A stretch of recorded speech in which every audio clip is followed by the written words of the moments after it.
بسم الله الرحمن الرحيم لقد رضي الله عن المؤمنين إذ يبايعونك تحت الشجرة فعلم ما في قلوبهم فأنزل السكينة عليهم وأثابهم فتحا قريبا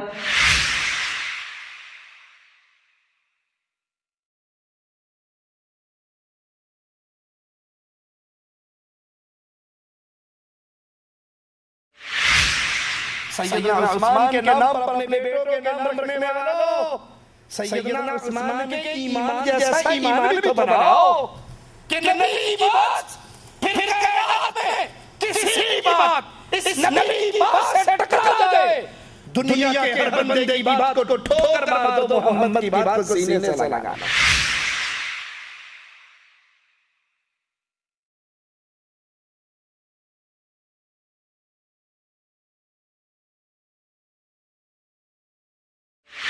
دشمن اپنے گھر میں ہے، دشمن اسلحے سے لیس ہے، دشمن کے پاس بہت بڑی نفری ہے، اور نبی 1400 ساتھیوں کو لے کر بے سر و سامانی میں، لیکن محبت عثمان کا اندازہ کیجئے، آقا کو اپنے اس سفیر سے، اپنے اس دعوت سے، اپنے اس صحابی سے کتنی محبت تھی۔ اس بے سر و سامانی میں کہتے ہیں یہ محمد کا ہاتھ ہے، یہ عثمان کا ہاتھ ہے، ہم اس وقت تک لڑیں گے جب تک عثمان کا بدلہ نہ لے لیں اور واپس نہیں لوٹیں گے، بھلے ہم لڑتے لڑتے سارے مارے جائیں۔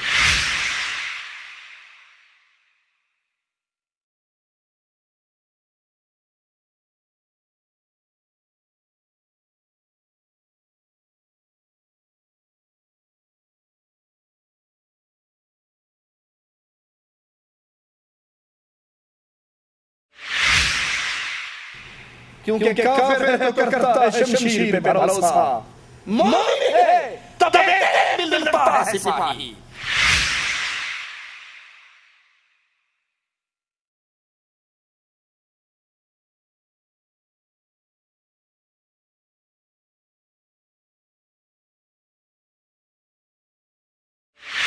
نبی پھر آتے ہیں، عثمان پھر کہتے ہیں، نبی پھر آتے ہیں، عثمان پھر کہتے ہیں، 900 اونٹ سیدنا عثمان تجاو سے لدے ہوئے تیار حالت کے اندر رسول کریم صلی اللہ علیہ وسلم کو دیتے، اور 100 گھوڑے سیدنا عثمان رضی اللہ عنہ وارضاہ اللہ کے رسول صلی اللہ علیہ وسلم کے دربار میں لاتے ہیں۔ 1000 دینار جو 5.5 کلو سونے کے برابر، سیدنا عثمان وہ سونا وہ دینار لا کر امام الانبیاء کی گود میں ڈال دیتے ہیں۔ امام الانبیاء جناب محمد رسول اللہ صلی اللہ علیہ وسلم اس کو اپنی گود میں اس سونے کو الٹتے ہیں پلٹتے ہیں، خوش ہوتے ہیں، اور پھر زبان مبارک کھلتی ہے، فرماتے ہیں قد قضی عثمان ما ضر عثمان ما عمل بعد اليوم قط۔ عثمان بس کرو بس کرو، آج کے بعد تم جو چاہے کرو، اللہ نے تمہاری جنت کی ضمانت دے دی۔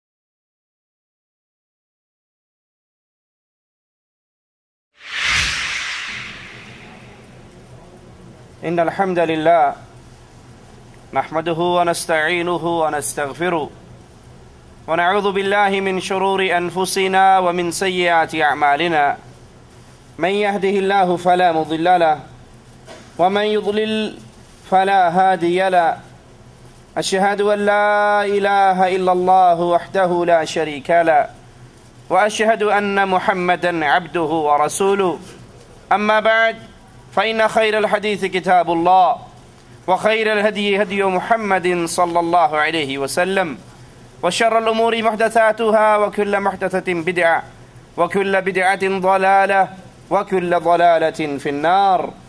أعوذ بالله من الشيطان الرجيم. بسم الله الرحمن الرحيم. لقد رضي الله عن المؤمنين إذ يبايعونك تحت الشجرة فعلم ما في قلوبهم فأنزل السكينة عليهم وأثابهم فتحا قريبا.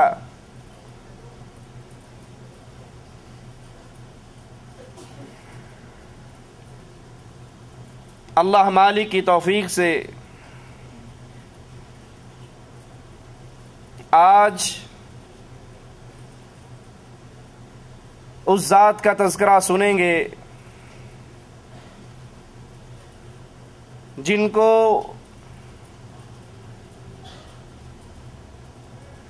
امام الانبیاء امام اعظم محمد الرسول اللہ صلی اللہ علیہ وسلم کی دو بیٹیوں سے نکاح کرنے کا شرف حاصل ہوا.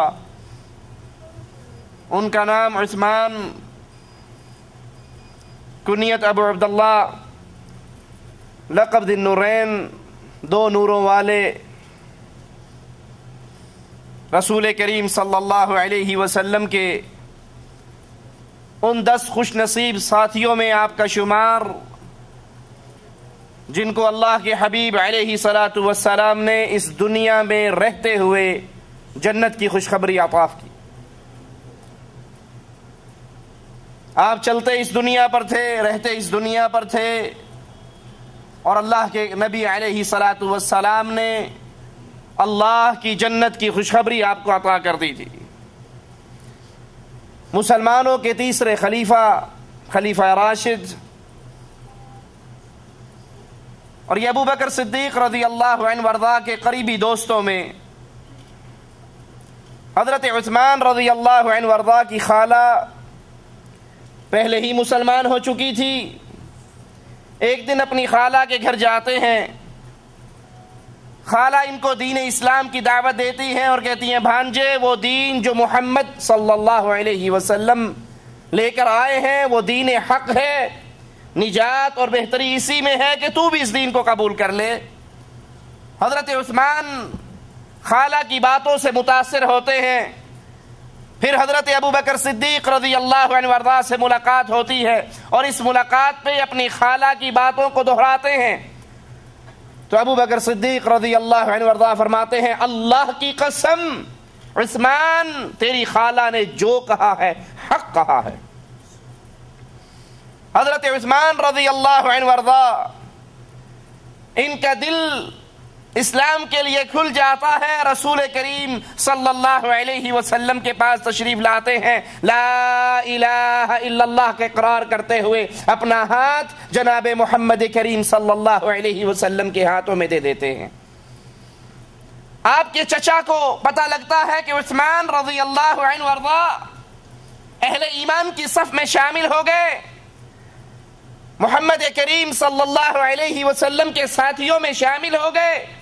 وہ آپ کو رسیوں میں جکڑتے ہیں، شدید عذاب اور مصیبتوں میں مبتلا کرتے ہیں، ان کے ظلم کا سلسلہ جاری رہتا ہے. لیکن سیدنا عثمان، میرے ماں باپ قربان ہو جائیں آپ کے قدموں پر، استقامت کا پہاڑ، کہتے ہیں چچا میں نے سوچ اور سمجھ کر لا الہ الا اللہ پڑھا ہے، آپ جو کر سکتے ہیں کر گزریں. عثمان کی گردن کٹ سکتی ہے لیکن عثمان اب اسلام کے دامن سے اپنے دامن کو چھڑا نہیں سکتا.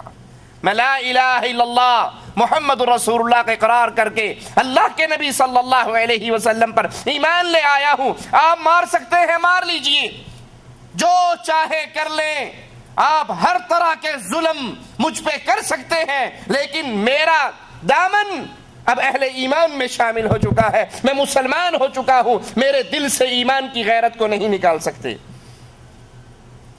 جب ظلم حد سے بڑھ گیا اور صحابہ کرام ابتدا میں جتنے لوگ بھی مسلمانوں کی جماعت میں شامل ہوئے، کفار نے ان پہ ظلم کی چکیاں چلائیں، بے بہا ظلم کیا. جب یہ کفار کا ظلم حد سے بڑھتا ہے تو امام الانبیاء امام اعظم محمد الرسول اللہ صلی اللہ علیہ وسلم مسلمانوں کو اجازت دیتے ہیں کہ تم حبشہ کی طرف ہجرت کر جاؤ. اگرچہ وہ ملک عیسائیوں کا ہے لیکن وہاں کا بادشاہ نجاشی نیک دل انصاف پسند حکمران ہے. تم وہاں جاؤ اور وہاں سکون سے رہو گے. مسلمانوں کا پہلا قافلہ جس میں 12 مرد اور 4 عورتیں شامل ہیں وہ حبشہ کی طرف ہجرت کرتی ہیں اور ان میں حضرت عثمان رضی اللہ عنہ وارضا اور آپ کی زوجہ رسول کریم صلی اللہ علیہ وسلم کی مبارک بیٹی سیدہ رقیہ بھی آپ کے ساتھ شامل ہیں. مسلمانوں کو ابھی چند ماہ سرزمین حبشہ پہ ہوتے ہیں کہ انہیں خبر ملتی ہے کہ اہل مکہ سب کے سب مسلمان ہو چکے ہیں اور اللہ کے نبی صلی اللہ علیہ وسلم کے ساتھ مل گئے. ان مسلمانوں کو بڑی خوشی ہوئی اور اس خوشی میں واپس سرزمین مکہ پر آ جاتے ہیں. لیکن جب مکہ پہنچتے ہیں تو پتہ لگتا ہے جو یہ خبر ملی تھی یہ جھوٹ کی خبر تھی, اس میں کوئی حقیقت نہیں. کفار نے پھر مسلمانوں پر ظلم و ستم شروع کیا اور 1 سال کے بعد رسول کریم صلی اللہ علیہ وسلم نے اگلے سال پھر مسلمانوں کو ہدایت کی کہ تم ہجرت کرتے ہوئے اس شہر کو چھوڑ کر دوبارہ حبشہ کی طرف چلے جاؤ. 102 مسلمان مرد اور عورت دوبارہ ہجرت کرتے ہیں اور اس ہجرت کے اندر بھی سیدنا عثمان اور آپ کی زوجہ محترمہ آپ کے ساتھ ہیں. کفار مکہ کو بڑا دکھ ہوا کہ مسلمان امن سکون شانتی کے ساتھ حبشہ میں رہیں, ان سے یہ برداشت نہ ہوا. وہ مسلمانوں کے پیچھے جاتے ہیں, ہدیے اور تحائف لے کر جاتے ہیں اور نجاشی کے پاس پہنچنے سے پہلے نیچے والے عملے کو کنٹرول کرنے کی کوشش کرتے ہیں. پادریوں کو انعامات دیتے ہیں, ان کو ہدیے دیتے ہیں, تحفے تحائف سے نوازتے ہیں تاکہ جب یہ عملہ میرا بن جائے گا تو پھر بادشاہ تک شکایت کرنی آسان ہوگی. اب وہ بادشاہ کے دربار میں ان مسلمانوں کے خلاف مقدمہ پیش کرتے ہیں کہ یہ مسلمان اپنے آبا و اجداد کے دین کو چھوڑ کر آئے ہیں, آپ ان کو واپس ہمارے حوالے کر دیجئے.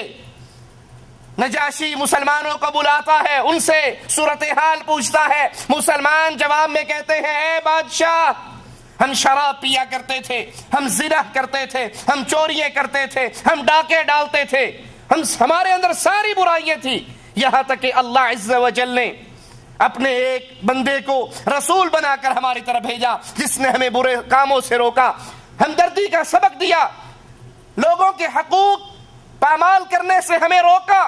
ہم ساری بری عادتوں کو چھوڑ کر اللہ کے نبی پر ایمان لے آئے.